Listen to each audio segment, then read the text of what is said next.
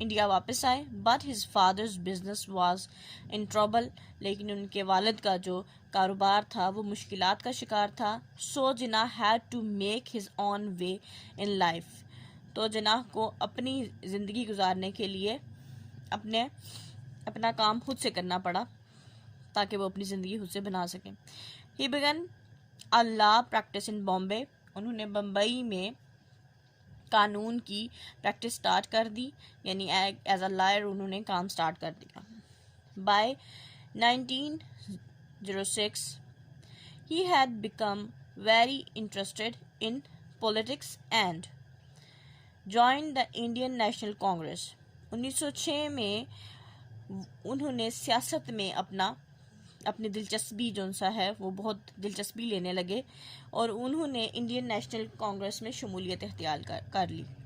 Even though it was completely dominated by Hindus. حالانکہ وہ اس وقت ہندو کی نمایاں جماعت تھی, ہندو ہی وہاں پہ زیادہ تر ہندو ہی تھے کانگریس میں. Here his brilliant mind was soon recognized and in 1910 he was elected to the Indian Legislative Council, the nearest organization at the time to a parliament.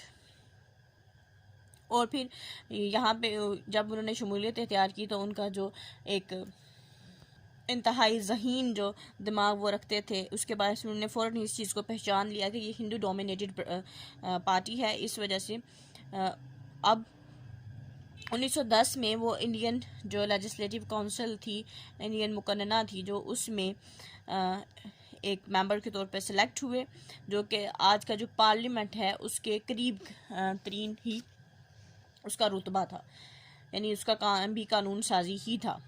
In 1913 he joined the Muslim League, a group which had been started in 1906 to look after the interests of Muslims. 1913 میں انہوں نے مسلم league میں شمولیت اختیار کی. ایک ایسا گروہ تھا, یہ ایک ایسا گروپ تھا جو کہ 1906 میں اس کی شروعات کی گئی تاکہ جو مسلمانوں کے جو مسائل ہیں, ان کی جو دلچسپیاں ہیں, یہ جماعت ان کے بارے میں بات کر سکے.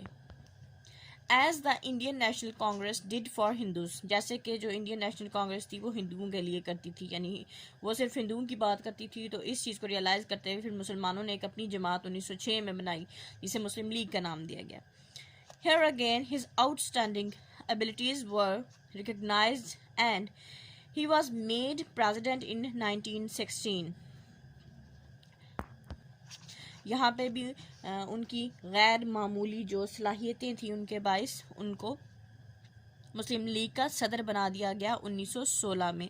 یعنی ان کی غیر معمولی جو صلاحیتیں ہیں ان کا اعتراف کرتے ہوئے ان کو 1916 میں مسلم لیگ کا صدر بنا دیا گیا. But he was still firmly dedicated to settling the differences between Hindus and Muslims.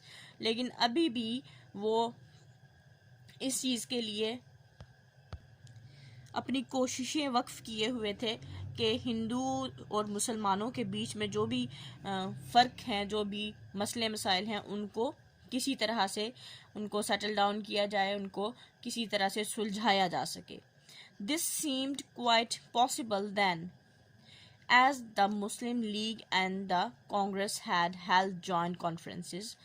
ایسا لگنے لگا کہ یہ ممکن ہو سکتا ہے کیونکہ مسلم لیگ اور کانگریس نے کچھ اکٹھی جو سی ہیں کانفرنسز میں کا انعقاد کیا اور بات چیت کی. At one of these in Lucknow 1916. ان میں سے ایک لکھنؤ میں منعقد ہوئی جس کا جو کہ 1916 میں ہوئی. The two sides signed an agreement that when independence did come, as everyone knew that sooner or later it would, Hindus and Muslims would have separate electoral lists. انہوں نے وہاں پہ دونوں پارٹیز نے, یعنی انڈین نیشنل کانگریس نے اور مسلم لیگ نے, ایک ایگریمنٹ سائن کیا, ایک مسودے پہ دستخط کیے کہ جب بھی آزادی حاصل ہوگی, کیونکہ ہر کوئی یہ جانتا تھا جلد ہی یا دیر آزادی ضرور حاصل ہوگی, تب تو مسلمانوں کو اور ہندوؤں کو الگ الگ جو الیکشن کے جو حق دیا جائے گا، یعنی مسلمانوں کی الیکٹورل لسٹ الگ ہوگی اور جو ہندو ہیں ان کی الگ ہوگی. That is, Muslims would vote for Muslim candidates in any assembly. یعنی اس کا مطلب یہ تھا کہ مسلمان صرف جو مسلمان کینڈیڈیٹ ہوگا، یعنی مسلمان صرف مسلمان امیدوار کو ہی ووٹ دیں گے. The British had already agreed to this 6 years earlier. جو برطانوی لوگ تھے انہوں نے پہلے اس بات کو تسلیم کر لیا تھا 6 سال پہلے. But the Congress refused to recognize it until then. لیکن کانگریس اس چیز کو ابھی تک ماننے سے انکار کر رہی تھی. By 1920, Gandhi had come to power within the Congress and insisted that the Hindus as the majority people should lead and form the government. Gandhi پھر کانگریس میں پاور میں آیا، یعنی گاندھی کو صدر بنا دیا گیا. تو گاندھی جب آیا تو اس نے اس بات پہ زور دینا شروع کیا کہ ہندو جون سے ہیں، کیونکہ اکثریت میں ہیں، زیادہ ہیں، اس لیے ہندو ہی جون سا ہے وہ حکومت بنائیں گے اور ہندو ہی اس حکومت کو لے کے آگے چلیں گے. They were terrible communal rights, even though Gandhi said that he deplored any violence. اس کے بعد خوفناک سامراجی فسادات شروع ہو گئے، حالانکہ جو گاندھی ہے اس نے یہ کہا تھا کہ وہ کسی بھی قسم کے جو فساد ہے، جو جھگڑا ہے یا کوئی بھی ناانصافی ہے وہ نہیں چاہتا. Disappointed at the way the politics were going, Jinnah resigned from both the Congress and the Muslim League, though he still struggled to find a way to unite the two sides. Quaid Azam ہندوؤں کے اس مکروہ رویے سے ناراض ہو کے، کیونکہ ان کو یہ رویہ ناگوار گزرا، ناراض ہو کے وہ اس کانگریس اور مسلم لیگ دونوں سے استعفیٰ دے کے، لیکن انہوں نے پھر بھی یہ کوشش جاری رکھی کہ دونوں اطراف کو کسی نہ کسی طرح سے متحد کیا جا سکے. In 1929 he issued his famous 14 points. 1929 میں انہوں نے اپنے مشہور 14 نکات پیش کیے. The most important of which are these. ان میں سے جو بہت اہم تھے وہ کچھ یہ ہیں. ان میں سے فرسٹ ون ہے جی، A federal government for an independent India with rights of minorities recognized. یعنی ایک وفاقی حکومت ہوگی ایک خود مختار انڈیا میں، اور اس میں جو بھی اقلیتیں ہوں گی ان کے حقوق کا تحفظ کیا جائے گا. سیکنڈ ہے 1/3 of seats in any central legislature to be reserved for Muslims. یعنی کوئی بھی جون سا ہے قانون سازی کی کوئی بھی اسمبلی ہوگی اس میں مسلمانوں کی 1/3 جو سیٹس ہیں وہ مختص ہوں گی. Muslim Sindh to be separate from Bombay province. جو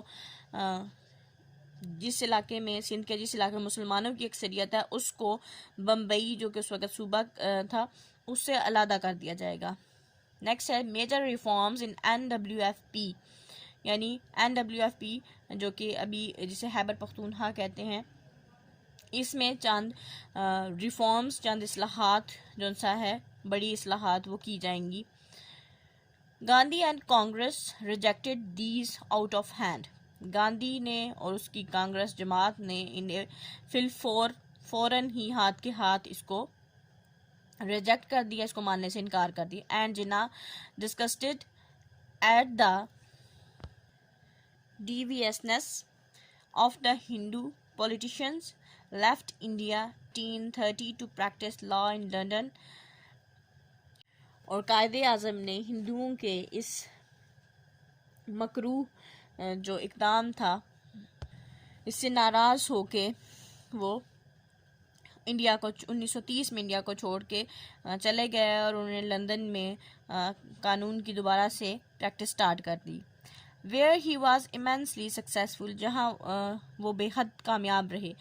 while there he attended the round table conferences of 1931 and 1932. جہاں انہوں نے 1931 اور 1932 کی جو گول میز کانفرنسز تھی ان میں